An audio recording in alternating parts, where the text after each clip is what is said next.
أهلا بكم أحبتي في هذه الحلقة 250 من برنامجكم لحظات قرآنية. وعنوانه إن ربك لبالمرصاد. أهلا بكم.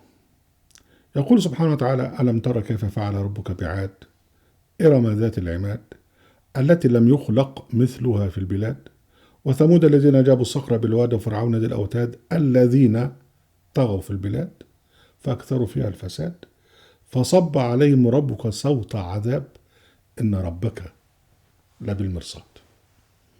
يعني نحن نقول كثيرا كنوع من انواع الاعتبار ان ربك لبالمرصاد، ونقول كان ربنا يمهل ولا يهمل، يعني نقولها بألسنتنا ولكن لا نتعظ.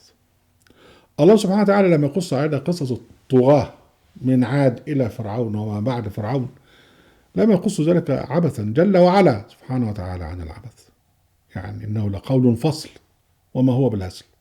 لكن ذكر القصص القرآني وتكرر كثيرا بعض القصص القرآني خصوصا قصة فرعون لكي نعتبر ولكي يتحرر المسلمون من حكم الاستبداد، لأن من قيم الإسلام العليا السلام والحرية الدينية المطلقة والحرية السياسية بمعنى الديمقراطية المباشرة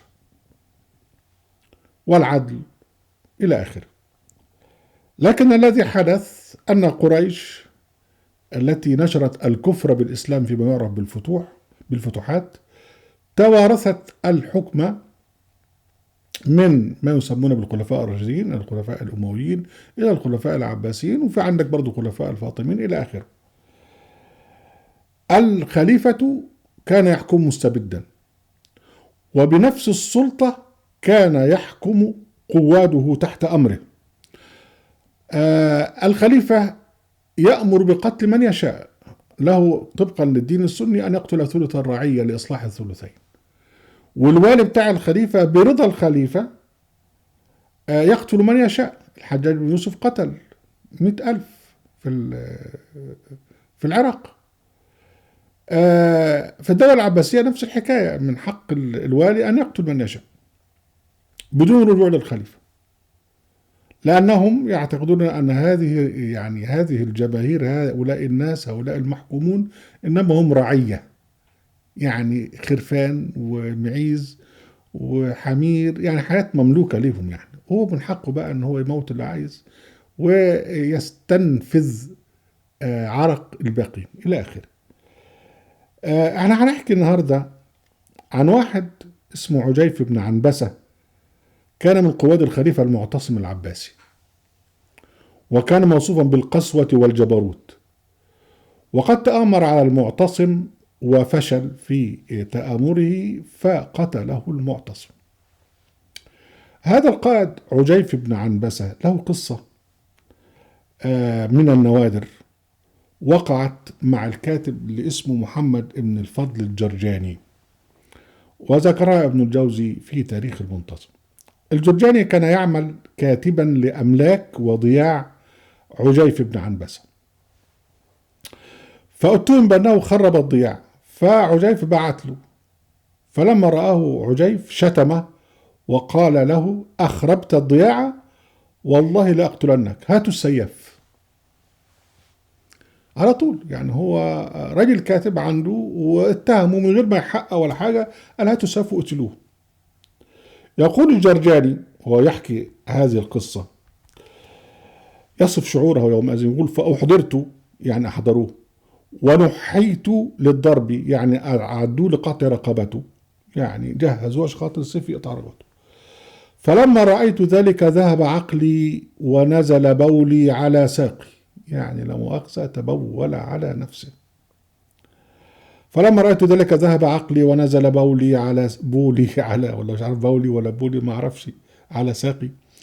فلما رأى كاتبه اللي هو الكاتب بتاع عجيف حالي، يعني صعب عليه، قال لعجيف: أعز الله الأمير، أنت يعني مشتغل القلب الآن، وضرب هذا أو قتله في أيدينا ليس يفوت، فتأمر بحبسه ثم انظر في أمره، فإن كانت التهمة صحيحة فليس يفوتك عقابه، وإن كانت باطلة لم تستعجل الإثم بقتله وننشغل عما أنت فيه. يعني الراجل قال له يعني اهدى شوية وتروى وأجل موضوع قتله شوية كده. فسكت عجيف وأمر بحبسه، وبذلك نجا الجرجاني من القتل. وظل الجرجاني في الحبس إلى أن تآمر عجيف على الخليفة المعتصم، فقبض عليه المعتصم وقتله. وعلم كاتب عجيف بمقتله فأطلق سراح الجرجاني من السجن. يبقى الراجل اللي هو الكاتب اللي هو بتاع عجيف هو الذي هو صاحب فضل على الجرجاني. فخرج الجرجاني من الحبس فقيرا، ثم قصد صاحب الديوان فأعطاه عملا وأنزله دارا ينتظر فيها. دخله في دار يقعد فيها. واحتاج الجرجاني لأن يذهب إلى دورة المياه فلم يجد في الدار بغيته، مش لقي دورة مياه في البتاع. ونظر فإذا في الدار تل في ناحية، حتة تل كده بعيد، فانتحى وبال عليه، تبول عليه. وجاء صاحب الدار وقال له: أتدري على أي شيء تبولت؟ فقال جرجاني: تبولت على تل من تراب. فضحك الرجل وقال: هذا رجل من قواد الخليفة اسمه عجيف، سخط عليه الخليفة وقتله، ثم دفنوه وأقاموا هذا التل من التراب ليوروه. فقال محمد بن فضل الجرجاني: فعجبت والله من بولي خوفا منه، ومن بولي على قبره وأنا لا أدري. إن ربك لبالمرصاد. أهلا بكم أحبتي في قناة أهل القرآن، وفي موقعنا أهل القرآن، وفي برنامج لحظات قرآنية. ولا تنسوا المشاركة بالشير ولايك. وعليكم السلام.